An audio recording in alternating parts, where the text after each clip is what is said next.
ఈ రోజు ఎస్సీ మోర్చా జిల్లా అధ్యక్షుడిగా అధికారికంగా బీజేపీ జిల్లా అధ్యక్షులు నాగం వర్షిత్ రెడ్డి సమక్షంలో బాకీ నరసింహ బాధ్యతలు స్వీకరించారు. ఈ సందర్భంగా పార్టీ నాయకులు, కార్యకర్తలు పెద్ద సంఖ్యలో హాజరై శుభాకాంక్షలు తెలియజేశారు. బాధ్యతలు స్వీకరించిన అనంతరం ఆయన మాట్లాడుతూ పార్టీ బలోపేతానికి అంకిత భావంతో పనిచేస్తానని, గ్రామస్థాయి నుంచి జిల్లా స్థాయి వరకు పార్టీని మరింత బలోపేతం చేసేందుకు ప్రతి కార్యకర్తతో సమన్వయంగా చేసుకుంటూ ముందుకు సాగుతానని తెలిపారు. ఈరోజు ఎస్సీ మోర్చా జిల్లా అధ్యక్షుడిగా అధికారికంగా బీజేపీ జిల్లా అధ్యక్షుడు నాగం వర్షిత్ రెడ్డి సమక్షంలో బాకీ నరసింహ బాధ్యతలు స్వీకరించారు. ఈ సందర్భంగా పార్టీ నాయకులు, కార్యకర్తలు పెద్ద సంఖ్యలో హాజరై శుభాకాంక్షలు తెలిపారు.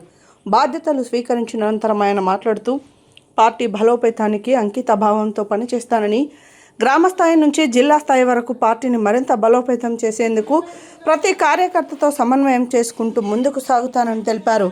దళితుల సమస్యల పరిష్కారం కొరకు భారతీయ జనతా పార్టీ పక్షాన నిరంతరం అలుపెరగని పోరాటాలు చేస్తూ దళితులను బీజేపీ వైపు ఆకర్షితమయ్యే విధంగా కృషి చేస్తానని చెప్పారు.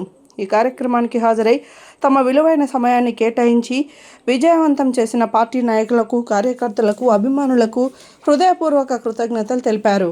ఈ కార్యక్రమంలో బీజేపీ రాష్ట్ర కార్యవర్గ సభ్యులు నగరకంటి మొగులయ్య, నూకల వెంకటనారాయణ రెడ్డి, ఎస్సీ మోర్చా రాష్ట్ర ఉపాధ్యక్షులు అంకుల్ నరసింహ, చింత ముత్యాలరావు, బీజేపీ రాష్ట్ర నాయకులు పిల్లి రామరాజు, జిల్లా ప్రధాన కార్యదర్శి పోతేపాక లింగస్వామి, బీజేపీ జిల్లా నాయకులు గోలి ప్రభాకర్, ఓరుగంటి వంశీ, రాష్ట్ర కౌన్సిలర్ మెంబర్ పిండి పాపిరెడ్డి, ఎడ్ల రమేష్, ఎస్సీ మోర్చా మాజీ జిల్లా అధ్యక్షులు, నల్గొండ మండల అధ్యక్షులు బోగరి అనిల్ కుమార్, కనగల్ మండల అధ్యక్షులు పల్సనబోయిన భిక్షం, జిల్లా కౌన్సిల్ మెంబర్ కొత్తపల్లి వెంకట్, నాయకులు మంగళపల్లి కిషన్, గుండా నవీన్ రెడ్డి, ఆదిమల్ల దేవేందర్, కొత్తపల్లి ప్రమోద్, కందుకూరి సుధాకర్, కోమటిరెడ్డి వెంకటరెడ్డి, సింగిరెడ్డి శ్రీకాంత్ రెడ్డి, నల్ల నరసింహ, మహిళా నాయకురాలు తారా, ముక్కు పృథ్వీ, చింతపల్లి వెంకన్న, ఇరిగి లక్ష్మణ్ తదితరులు పాల్గొన్నారు.